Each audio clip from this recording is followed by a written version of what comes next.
Welcome back, dear students, to Standard 7 Biology class. In the previous class, we have discussed about the third chapter, Kingdom Classification 2. You have learned about the various groups included in Kingdom Animalia. In the last class, we discussed till group Annelida. Now, we can discuss about the remaining groups of invertebrates. So, the next group you will learn about is Arthropoda. Insects like honeybees, scorpions, etc. are examples of arthropods. About 80% of the animal kingdom is made up of arthropods. The organisms included in Arthropoda are called arthropods. They are seen both in terrestrial and aquatic habitats. Let's see some peculiar characters of arthropods. First one, their bodies are covered by an outer covering which is called exoskeleton. It is a hard outer covering and is made up of a proteinaceous substance called chitin. So, the bodies of arthropods are covered by an outer covering that is called as exoskeleton.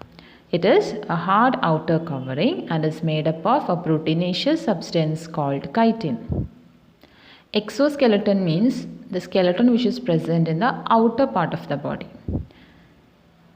Another character is their body is divided into three main parts, that is head, thorax and abdomen.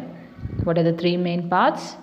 Head, thorax and abdomen. They also have jointed legs in pairs of three as seen in insects. These legs are meant mainly for locomotion. On the head region, they have antennae, which you can see here, and compound eyes. So these are the important characters of Arthropoda. Let's go through that once more. The first character is their bodies are covered by an outer hard covering which is called as exoskeleton. And this exoskeleton is made up of a substance called chitin. Their body is divided into three main parts, head, thorax and abdomen. They have jointed legs in pairs of three which is meant for locomotion. On the head region, they have antennae and compound eyes. So these are the characters of arthropods.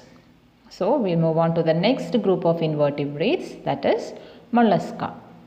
The organisms included in mollusca are called mollusks. Examples are snails, oysters and mussels. Mollusks can be terrestrial and aquatic animals. Most mollusks have a hard shell covering their bodies as in snails, oysters and mussels. In snails and all, there is an outer covering, no? So this is a peculiar characters of mollusk. In these organisms, you can find a hard shell which is covering their bodies like I have said, and this shell protects the soft body of mollusk. So they have a soft unsegmented body and it is divided into three parts, head, visceral mass and a muscular foot. So which are the three parts?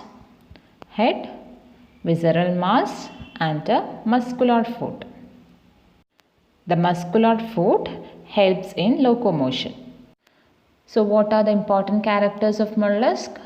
Most mollusks have a hard shell covering their bodies as in snails, oysters and mussels. They have a soft unsegmented body and their body is divided into three parts, head, visceral mass and a muscular foot. The muscular foot helps in locomotion. What were the examples of mollusk? Snails, oysters and mussels. And what were the examples of arthropods? Insects and scorpions are examples of arthropods. So you have learned about two groups included in invertebrates, that is mollusk and arthropods. The important characters of arthropods are their bodies are covered by an outer covering called exoskeleton. Their body is divided into three main parts, head, thorax and abdomen. They have jointed legs in pairs of 3, and on the head region they have antennae and compound eyes.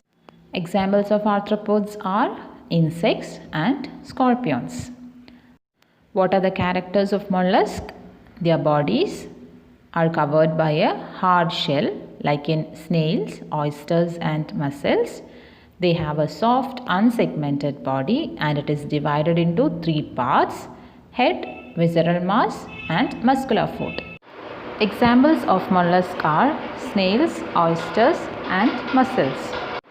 The remaining part of the chapter will be discussed in the next class. Now we will wind up the class. Thank you.